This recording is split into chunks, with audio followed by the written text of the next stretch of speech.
Kami nga muna ay nag-stop over dito bago pumunta sa aming first destination. At kahit nga kainitan ng araw ay pinagpatuloy namin ang pag-sightseeing sa mga yate nila.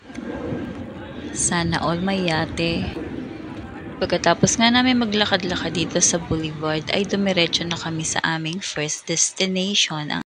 At dito na nga kami pupunta sa SMX building.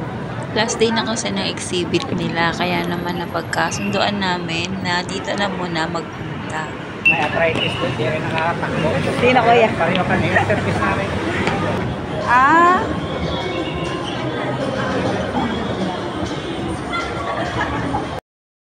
Marami rin naman mga tao ang nagsipuntahan. Madami din kasing mga company ang mga umattend sa exhibit.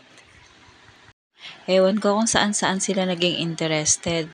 May mga ilan din kasi na nangongolekta ng mga pamphlets, mga brochures. Siguro, if anytime na kailangan na nila, tatawagan na lang nila. At least meron na sila magiging supplier. Siyempre, yung iba naman nagmamasid-masid lang. Curious lang ba kung anong meron dito kaya din sila nandito, tulad ko. Pwede ka mag-message ka, tapos video okay ka na sa loob na dito. Pwede ka na mag-video okay ka sa loob, tapos di ka naririnig, sigaw ka na sigaw, para kang baliw, diba? Pero ang dami naman ngang mga company na nag-participate.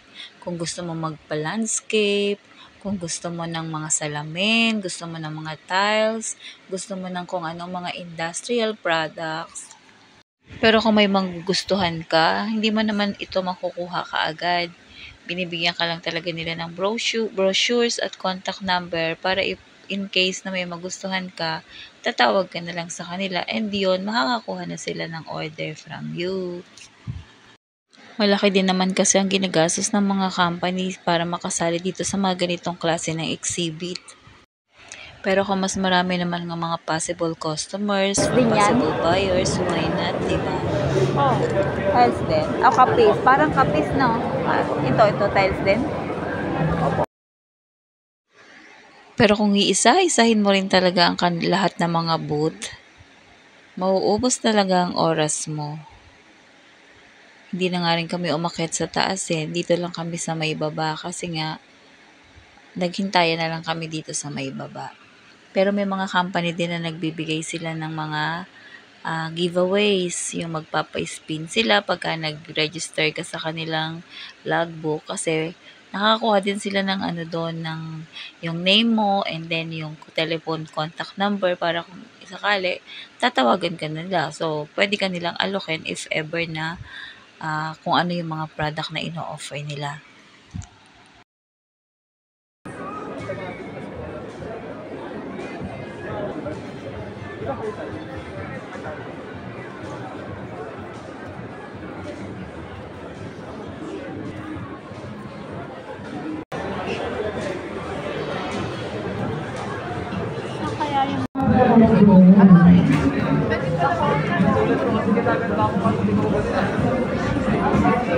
Facebook and on Instagram at auto.pa. Hindi ko lang din maintindihan kung anong pinaglalaban dito ni Kuya. Kumuha ba naman ng panghampas at ihahampas niya ng malakas? Siguro dami problema nito, dito na lang niya dinaan. So, eto pala yun. Ano ba tong Smash Challenge ng Lumak? Ngayon naman ay fast forward na tayo kasi nandito na tayo sa pinaka-exciting part ng pupuntahan namin. Diyan sa taas, 4th floor daw.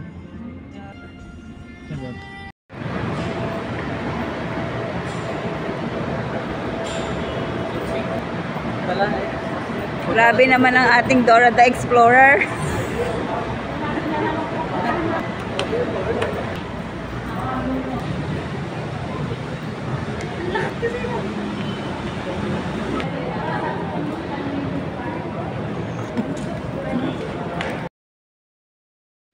After nga ng ilang lakaran ay narating na rin namin ang Yatay Spa.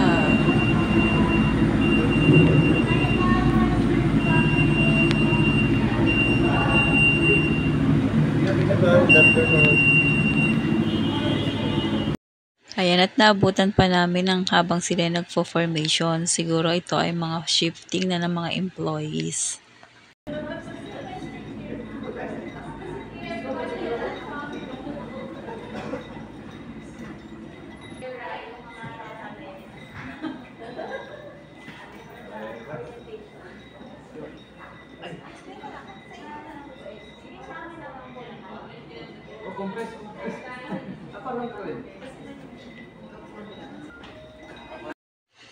At dito na kami na briefing.